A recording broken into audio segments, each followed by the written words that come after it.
Good afternoon, good afternoon, good afternoon.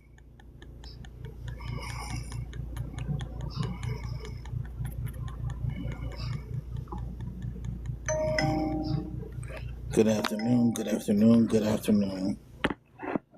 Hopefully, I won't get restricted. I got an update, what I like to call True Crime Update. Let's get it. Why is everyone using ninja transfers? Ninja transfers is definitely killing them. The quality, Well, today, the stepmother, found guilty of killing 11-year-old Gannon Stauk in 2020, had her murder convictions overturned. Testifying against his dad, moments after a doctor allegedly tried to push his wife off a cliff, he called his son. This comes after 31-year-old Joseph Duggar was arrested on a Bay County, Florida warrant on charges of molesting a then 9-year-old girl. That's her boyfriend dismembered a man, stuffed him in suitcases, and dumped his remains in the compound. Told police she was afraid she could be next.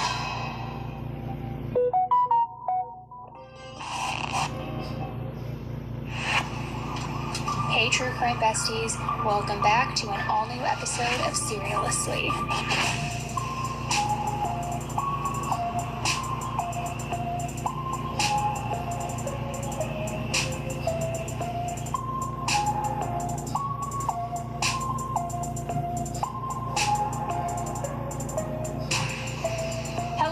Hello, and welcome back to an all-new episode of Serialously with me, your host, Annie Elise. Which first and foremost means I hope you're having a good week and you're getting ready for the weekend. But it also means that it is Headline Highlights Day, where we are going to go through everything that's going on this week in true crime. We have some brand new cases, some updates in cases, some cases that are really pissing me I'm going to be honest with you, and actually that's what I'm going to start with as we go in. That's going to be case number 1. But we have a lot to discuss today, and I don't like to discuss it alone. So, surprise. In a surprise to no one ever, please welcome back to the show, Amy Colette. Good morning. Okay, that was like Full House. Good morning, San Francisco. What was it? Wake Up San Francisco. I think about it every single time we do the show. Do you? What was their intro? Wake up. I wish you had to tell me. I know. Because then remember in the very first episode, they're competitive and they like keep cheersing. Wake up, I'm so obsessed with that. I know. Why do I have 2 waters? Actually, I'll tell you why I have 2 water bottles. Because ASMR, here we go. Spring merch just launched to the public this week. AnnieElise.com. You can get all of your stuff, although I want to warn you, a lot of it is already selling out pretty quickly. But this is our new Be Nice, Don't Kill People tumbler. It comes with a straw. I just don't have it here right now. And then also there's apparel, shirts, sweatshirts, accessories, the works. But then also our 3-time sellout safety kit, which I'm just going to show you here. You can hear it. It's a black pouch that says stay safe, and inside you have all sorts of safety tools to help keep you safe. You have flashlights, you have glass breakers, you have alarms, you have extra locks, and don't worry, it's going to be packaged way cleaner. You have seatbelt cutters. Everything has, a little saying on it as well. We had these last year. We sold out 3 different times, and so because of your demand, we have brought them back. But these are also obviously going very quickly. So AnnieElise.com, you can get it now, but the merch shop is closing on Monday, so get your orders in fast. And because some of it, like I said, is already beginning to get very low in quantities. Not a problem. Okay. So we have a lot to go over today. We do. A lot to discuss. And I know there's... 1 second, y'all. I'll be things right you want back. to talk about. One that I have some thoughts on, too, regarding... Yes. Who shall not be named. I have a lot to say, actually, and I'm curious to know if it's a hot take or not. Amy has arrived. Okay. Okay, well, let's start with what is not a hot take, because I know all of you who are listening are going to agree with me when you hear the details of this. And it is the newest update in the hideous gutter troll monster Letitia Stauk. Because if you remember, she was convicted for murdering her stepson Gannon. and that conviction has now been overturned. Now, when I first saw this news break last week, I literally thought it was April Fool's. I think I found out on the 2nd, and I was like, is this an April Fool's joke? This actually cannot be real. The evidence was overwhelming. If you remember the interviews, the body cam footage, when she chucked that monster can in the back of the cop car, this woman, I'm like getting chills right now talking about it. I don't know why she makes me so irate, and I hate this woman. So let me break down what's going on, because this is definitely an update that I did not expect to be sharing, especially in a case like this, but here we go. So as you may or may not be familiar with, this case is one that we have covered before, so I'm not going to do a full super deep dive into the background, but for those of you who are unfamiliar and have no idea why I'm getting as angry as I am going to quickly recap what happened. So this all started back in January of 2020, and that is when 11-year-old Gannon Stauch was reported missing out of Colorado Springs. What followed was weeks of searching, stories constantly changing, and a lot of suspicion surrounding his stepmom, Letitia. Investigators later said that Gannon had been killed inside their family home, and then his body ultimately had been found later in Florida after being transported, I think it was over 1,500 miles across state lines. Letitia was arrested, she was charged, and in 2023 she was convicted of first-degree murder, and she was sentenced to life in prison without parole, plus an additional 13 years. And that is like skimming the very top line surface of what is truly involved in this case, because it wasn't, obviously no murder is just cut and dry, but it wasn't just that. There was ongoing torment, emotional abuse. There were videos and audio recordings of Gannon where he thought he was being bad and in trouble for things that he was doing, where he had a burn one time and she was yelling at him about it. All he wanted to do was play his video game at times, and in the bedroom the crime scene photos were horrific. You could see what happened, and it just goes so much deeper. And don't worry, I am going to be doing this, I think maybe as a possible reopened, I'm not sure, on my second true crime podcast, 10 to Life, just so that ahead of this now new trial that's going to be coming up, you can get fully up to speed. But it is a very complex case, and there is so much that goes into it. And once you learn about all of that, if you don't already know, you'll 1000% understand why I'm so angry. But the point being, so she was found guilty, and a major part of that trial was her insanity defense. She claimed that she had dissociative identity disorder, that she wasn't the same person, she had multiple personalities, all of these things. However, the jury didn't believe it. So they deliberated for about 8 hours, and then they came back with the guilty verdict. So at that point, it really felt like, okay, great, case closed, justice served, Gannon's getting justice, his dad is getting justice, this troll, disgusting, gutter human being is going to be locked up forever, or at least for a long period of time. Except as of late last week, it's not case closed. Because as I said, now the conviction has been overturned. A Colorado Court of Appeals has ruled that Letitia is entitled to a new trial. And the reason for this, Why? It comes down to something very specific that had happened with the jury, which I have to say really frustrates me too, because not that it's a technicality, but it's something that it didn't have anything to do with her defense or evidence or anything like that.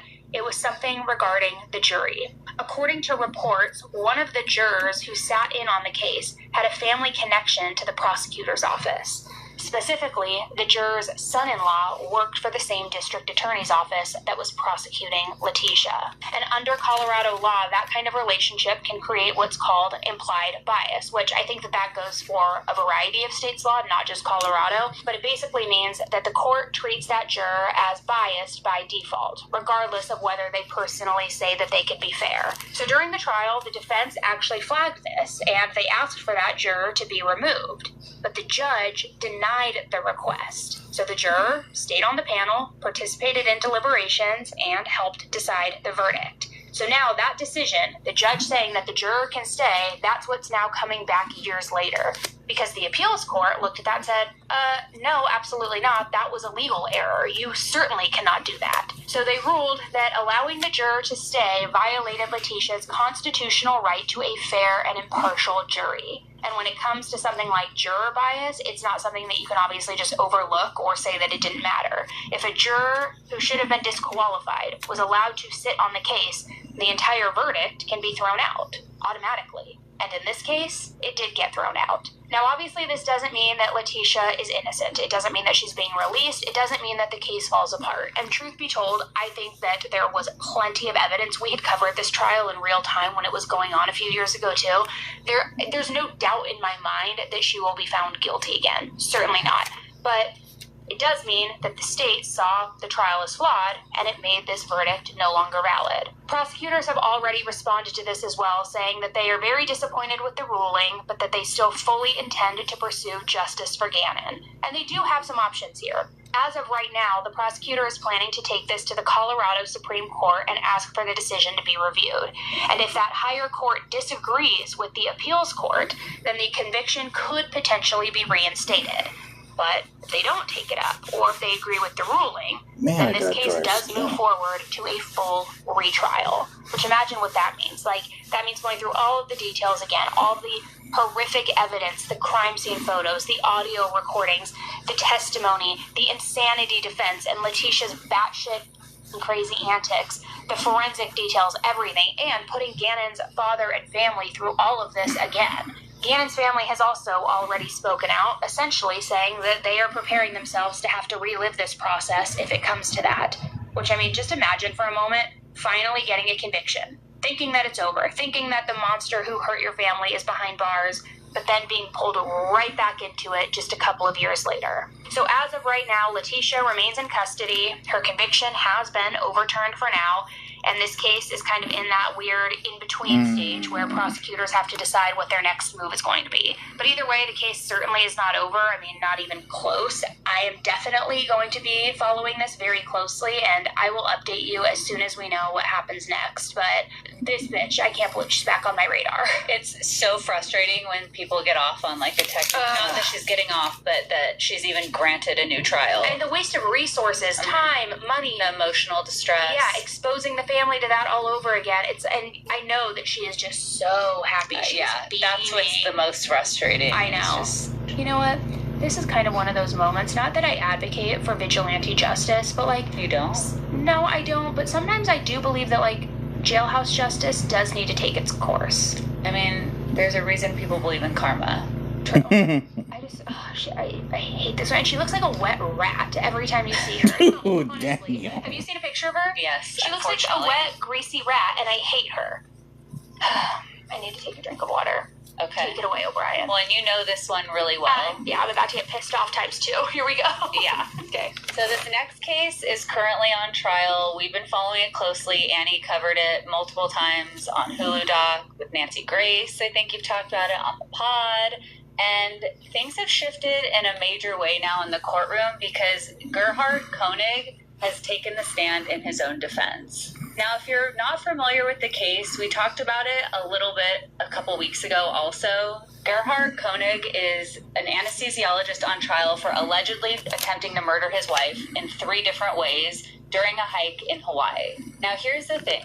Defendants don't always have to testify. In fact, a lot of them don't, because the second you do, you're opening yourself up to cross-examination. The prosecutors can go straight for your story, your timeline, and your credibility, so it's not always the best idea. But this case in particular has always been about 2 completely different versions of what happened on that hike. Prosecutors say it was a deliberate, violent attack. Gerhard allegedly pushed her toward a cliff, beat her over the head with a rock, and even allegedly tried to use syringes on her. But when he took the stand, he completely tried to flip that narrative. He told the jury that this was not planned, that it was not an attempted murder.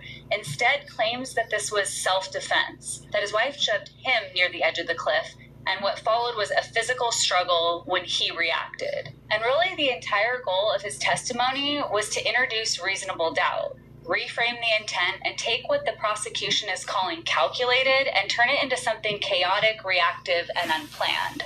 But remember, the jury isn't just hearing from him. They also heard from his son. And that's where, honestly, the entire tone of the courtroom shifted last week. Because his son, Emil Koenig, took the stand and described a FaceTime call that happened shortly after the incident. And according to his testimony, his father didn't say anything about self-defense in that moment. Instead, he said something very different. Because his son told the court that his dad admitted that he, quote, tried to kill his wife.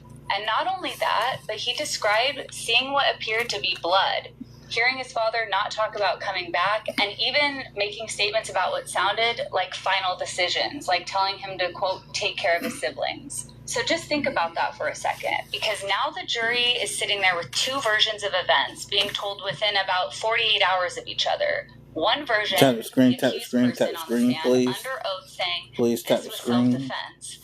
And another version, according to his own son, in the immediate aftermath, saying, I tried to kill her. And that's when you have to stop and ask, what is the real version here? Because these are obviously two very conflicting stories. And this is where I feel like we have a lot to unpack here. I know. I don't know. At the time of this recording, there has not been a verdict reached. So maybe there will be at the time of this release. I think it was pretty ballsy of him to take the stand, because usually we don't see the defendant take the stand, because, as you pointed out, it's an opportunity for the prosecution to just, like, humble them and, like, completely desperate to, like, just, you know, pick apart their whole story. That being said, he didn't really, in my opinion, have a strong defense, so I think it was kind of a Hail Mary, like, what have I got to lose at this point? The cards are already stacked against me when you look at the evidence, and when you hear the 911 call, when you see the photos of Ariel, like all of these things. So that, I think, is like, I'm going to try to elicit some sympathy wherever I can and just do my best to spin the narrative that I'm trying to spin. Sure. But I would be shocked if people believed it, because even if it's true, which he says she was having an emotional affair. They had been in couples counseling. She had said that she believed that it was working. That's why she agreed to go on this hike with him, which, by the way, was her birthday. Mm-hmm. And then he said, let's take a selfie near this cliff. She's like, no, I don't feel comfortable. And then that's when he, like, tried to shove her to get her closer to the cliff. That's when he then took the rock and allegedly started bashing her head in, and then reached for the syringes. So even if you're on the jury and you're hearing this guy who seems like he's telling the truth, and he's like, you know, we got into a spat, she was having an emotional affair, she admitted to it, then it escalated, it was a spousal argument that, like, erupted into chaos or whatever. What I would be asking as a juror is, okay, maybe that's believable, but why do you bring syringes with you on a hike? Like, why do you have syringes readily available? And which I will say, they have not recovered those, to my knowledge. I think that there's been some weirdness where they were seen, but I don't think they know the contents of them or something like that. But they did find the fanny pack that he had on the hike at his house later, and it had propofol in it, syringes, and he is an anesthesiologist. He obviously has access to a lot of medications. But yeah, you're not carrying that around. No, you're not bringing a syringe of propofol with you on a Maui hike. And when if it's your birthday and you're going for a hike with your husband, who already knows of this affair and already you're trying to work through it, what could have been so heated that came out that you're deciding to talk about at the top of this cliff? It's not like new information was revealed at this point. I mean, what would have caused some sort of argument to be then self-defense? Well, I think the way he's trying to spin it, and he's outright saying some of this, but I think a lot of it is also illustrated in the undertones of what he's saying, is that she didn't want to be with him anymore. Sure. So yeah, she's trying to push him off the cliff, which it's like, just get a divorce. Just get a divorce. But yeah, both of you, just get a divorce. No, but then, like, when you see the damage that was inflicted on her with this rock, and how bloody she was, and how scary it was when the hikers found her, and all of that. And then, yeah, this admission, which his defense used to the line, so the admission to his son on the FaceTime call, where he basically was crying, and it was kind of like, I think he realized that was when he was on foot, and there was a full manhunt looking for him for hours. And he felt the walls closing in. His defense is now saying, no, and their quote is, that was not a confession, that was a mental health crisis. Sure. Which is like, fair, I get you're trying to spin it, but like, let's call it what it is. Well, and then there was the second call where he calls his son. So now he's called his son twice. And in the second call, his main concern was, who did you tell about our first call? So obviously he's concerned with guilt. Because at that point he's like, I'm going to start walking this back. Yes, exactly. And I've had some time to think of my story. Yeah. And so calling the son back, asking who he told, then all of a sudden the narrative changes. Not only that, but you've got two hikers who are seeing this woman who was just hit over the head with, rocks. I feel like you've got enough people here who saw the story in real time that anything you're trying to put together as self-defense is very unbelievable. I agree. I think it's probably like when it first happened and when she started screaming and he fled, on foot. He was probably in fight or flight, more so flight, like it's time for me to get the hell out of here, call my son, line things up, and then the fight part kicked back in, like, oh shit, yeah, I am going to walk it back, and I'm going to fight this, and I'm going to say this, and this, and this. And what a coward. You attack your wife, and then you threaten to jump off yeah. the cliff because you can't handle your consequence. Yeah. What a loser. I was going to say, too, I've seen it on social media here and there as some people have been following it, and I haven't really seen anything overwhelming one way or another. I mean, what I have seen mostly is people think he's guilty, but I haven't really seen any comments of people even questioning his guilt, but I also haven't seen people just, like, steamrolling him for his guilt, so I would be very surprised if they returned with a not-guilty verdict.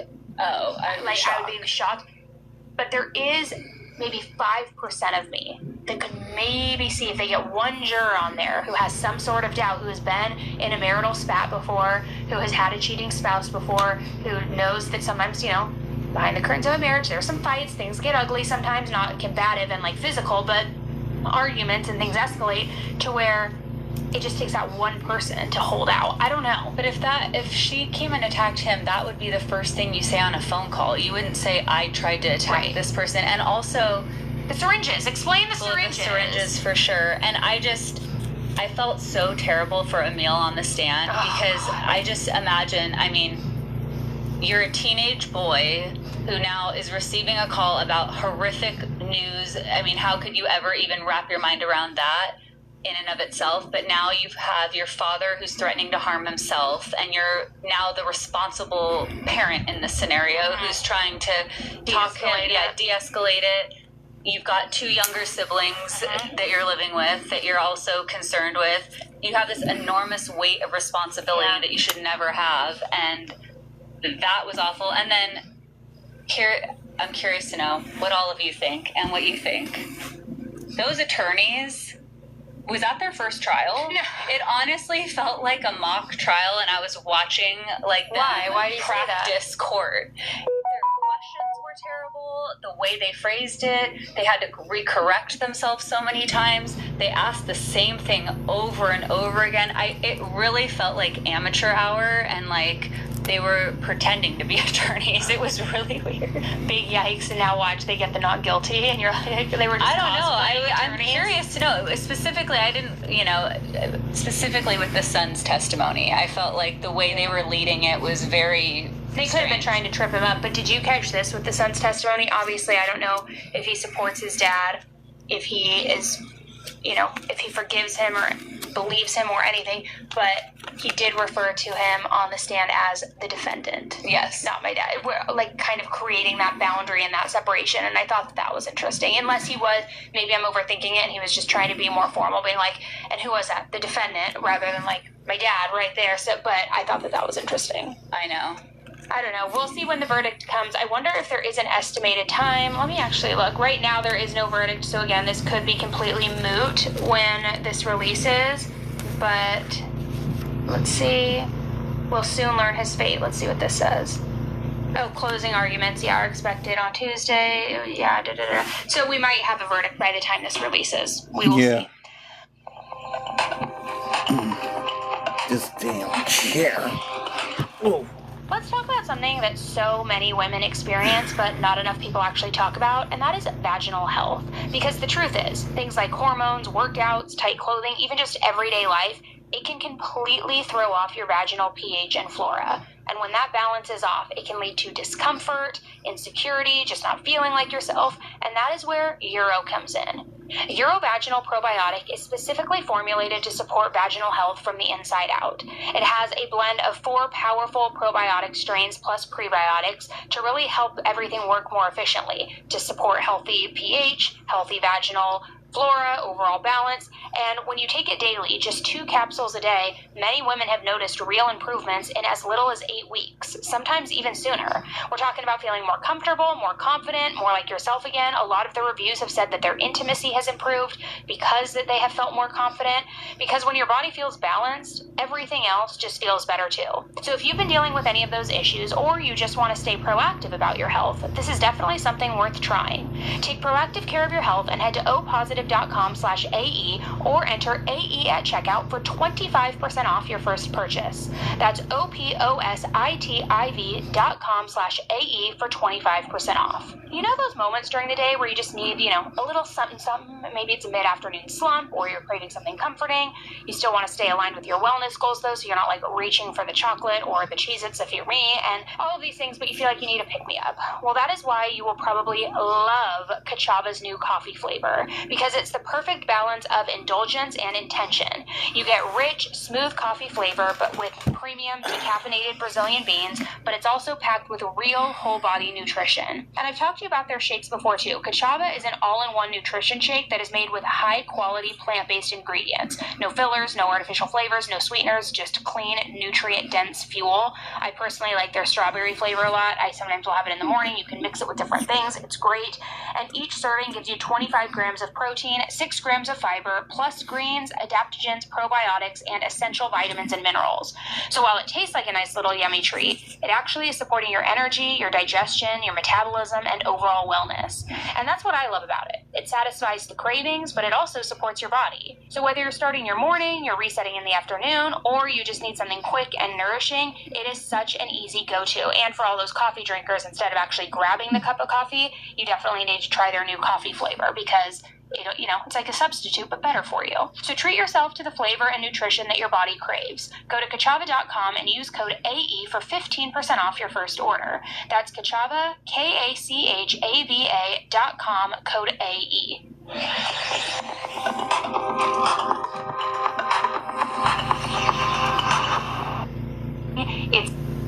Guys, welcome to the Vlad Catcher Show, the #1 show for founders, execs, and entrepreneurs who are scaling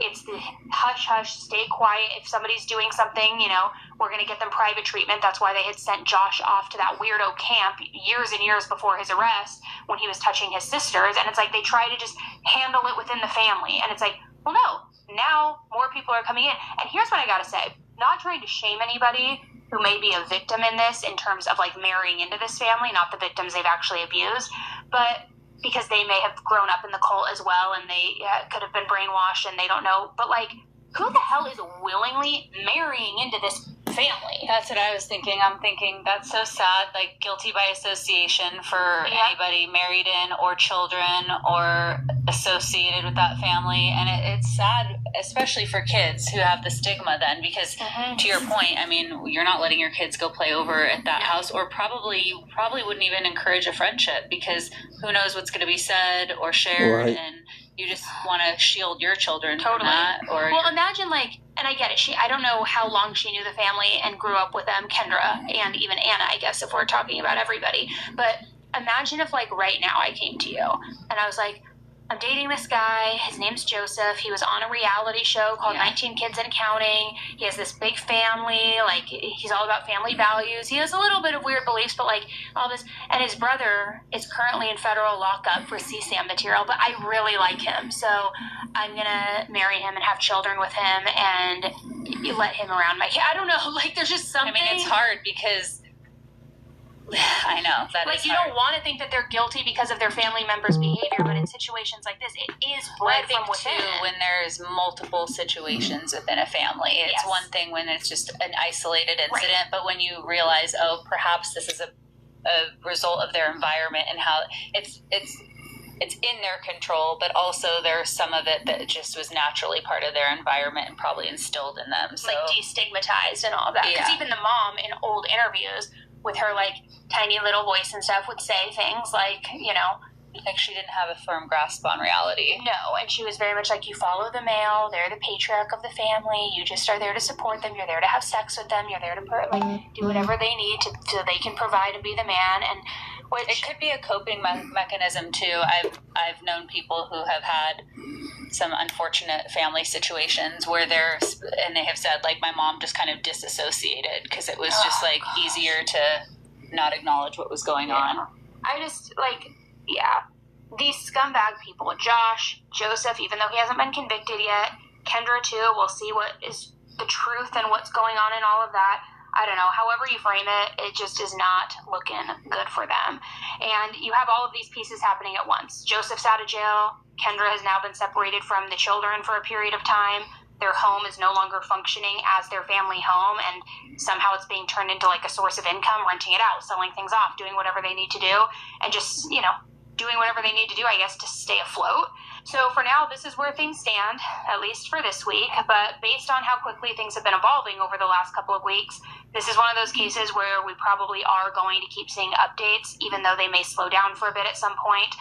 I'm sure that we will continue to see updates come through, so I will certainly keep you all posted with what we learn and what happens. But let's hope nothing new.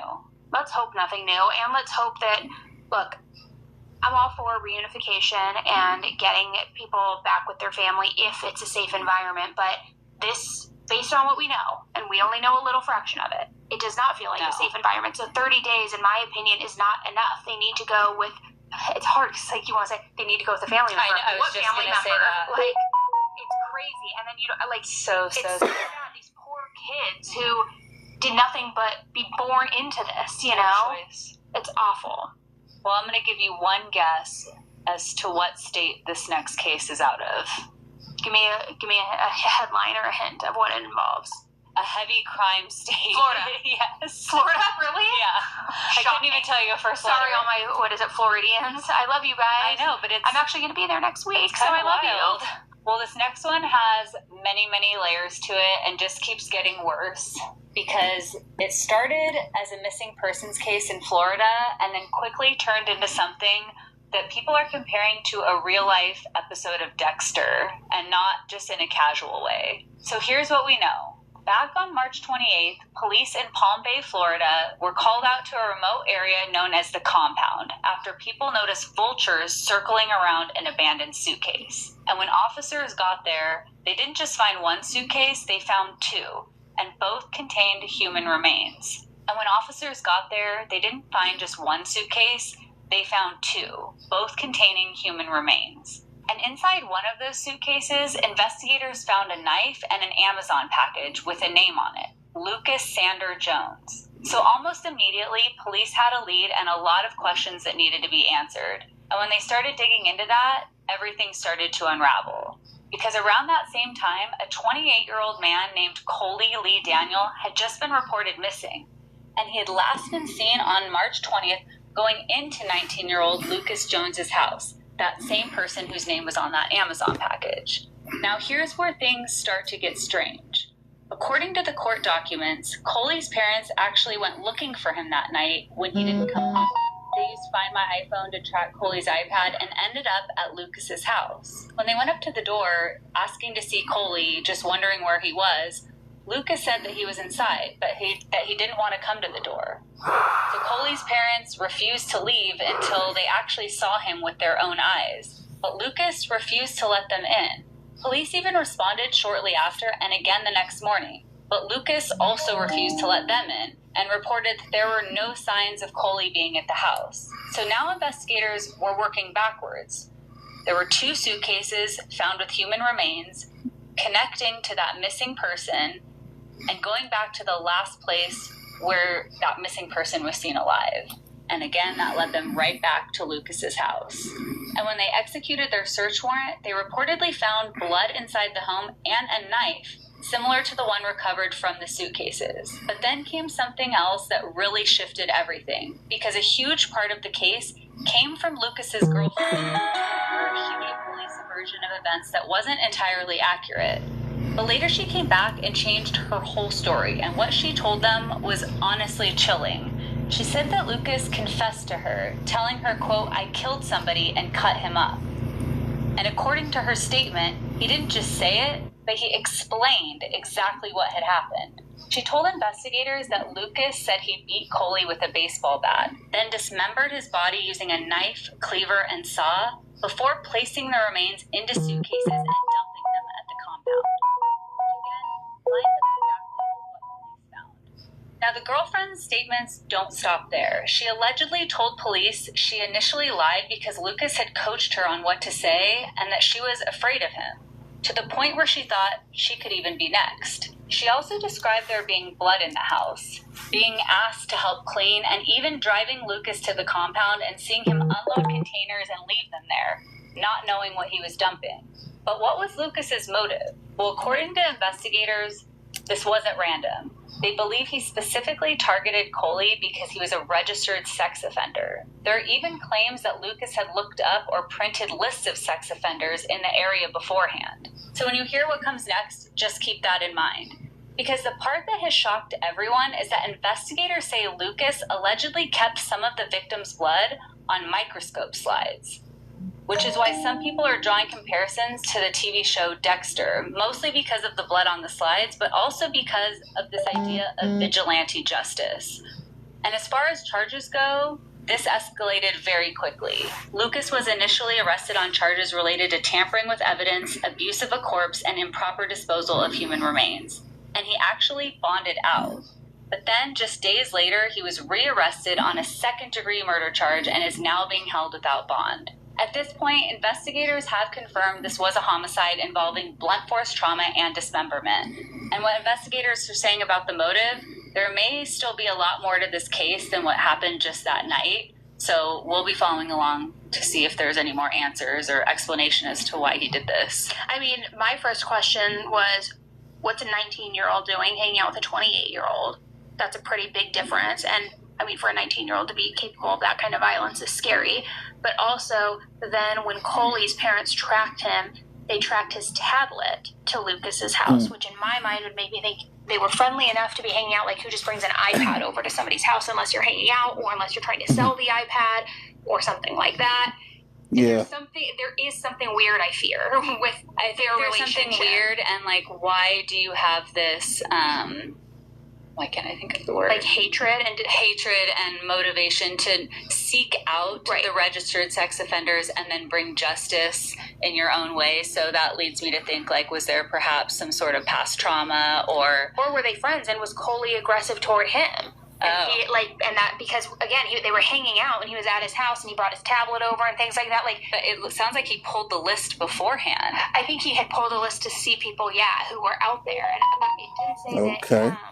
He found Coley on that list, right? Or did he? Yeah, he did. Oh. And he was a registered sex offender, which is like rumored to be the motive. So I was thinking, like, there's got to be more going on. Yeah. It just is weird. So I wonder what their relationship was. And to throw away your whole life for vigilante. Yeah. I mean, there must be some deep-rooted reason why you're doing that. Yeah, that's a lot of violence too for a 19-year-old. I mean, I've seen way worse at way younger, but like, to dismember somebody with a cleaver, and then to save the blood in microscope slides. I've never seen Dexter. I personally have never watched it. I think Jay watched it, our brother, but I've never watched it. Let me know if we should. I'm always looking for new shows to binge, but Boys were laughed off the Shark Tank stage, but their invention is helping more than 50,000 families eliminate pests. That's disturbing. There must be more to it. Yeah. In other news, I saw some updates. When was it? Shoot. Hi, I'm drawing a blank. I saw some updates on something this morning, and I wanted to talk about it, but now I can't remember what it is. Damn it. Did you happen to look up the photos that I was telling you about? I think that might have been something older or something, because, I didn't really see much of that out there, but I know that there was new information released in Koberger regarding, like, the gag order and them now saying, certain things that stuff we already knew, like there was no social media connection, like things like that, which we already knew. That the prosecution never was able to even determine the correct target and stuff like that. But there was a case I thought that I saw that I wanted to talk about, but maybe not. I don't know. And that's on getting older, my friends. So thank you for tuning in to another episode. Make sure that you're following the podcast if you are not already. Also, we talked about this a couple weeks ago on Headline Highlights. Remember that case? Was it also Florida, the two girls in school? Yeah, right? It was Florida. Yes, and people are upset because they're being charged as adults.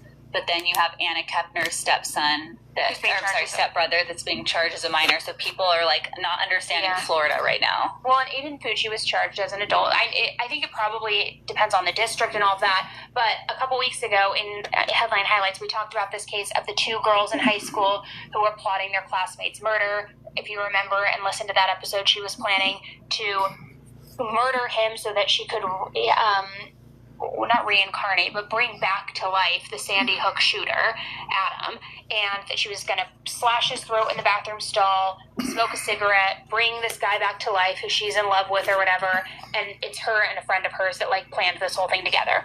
Point being, there was a lot of disturbing images and body cam footage and interrogation stuff, and I had said, hey, do you guys want the deep dive on this? The deep dive came out this week. It came out on Tuesday, so you can go listen to it right now, but it's on my second true crime podcast feed, 10 to Life. But yeah, it's wild. These 2 girls were like diabolical, and the planning and the notes left behind for the parents and just the scheming and plotting. It's so scary when you like it really is. And when you hear the interviews, which we have in the episode with these girls, it is so scary because there's no remorse. I was going to say no remorse. I think I said this when we covered it. The audacity. Yes. So it's wild. But that full case deep dive is out right now on the 10 to Life feed. So as a reminder, if you have not started following that podcast feed yet, now is the time to do it. Go follow. It's free. It's wherever you get your podcasts. And we also put out an episode Monday. Little reminder again, friendly reminder, new episodes every Monday, Tuesday, Thursday, and every other Friday. And you can, of course, get even more bonus episodes and content over on Patreon, patreon.com/AnnieElise. What? Why are you smiling at me like that? I don't know. I just feel like it was a long episode and like a lot going on. And there's a lot going on. People we don't want to talk about ever again. The Tuckers, I know. Well, on that note, I'm going to hold up my Tumblr right now that says, be nice, don't kill people. A reminder to go get your merch. And God forbid you do encounter some creepy asshole in an alleyway. Get your safety kit so that you can protect yourself. Or on a hike in Hawaii. Yes. Yeah. With your significant other. Yeah, God. How grim. I know, honestly. Like, come on. There's a reason we don't hike, O'Brien. We know. Honestly, like, ugh, why are people the way they are? Maybe that's the new tagline. Why are people the way they are? Amen. Amen. Could apply to a lot of people. Yeah. So, yes, merch is out. It's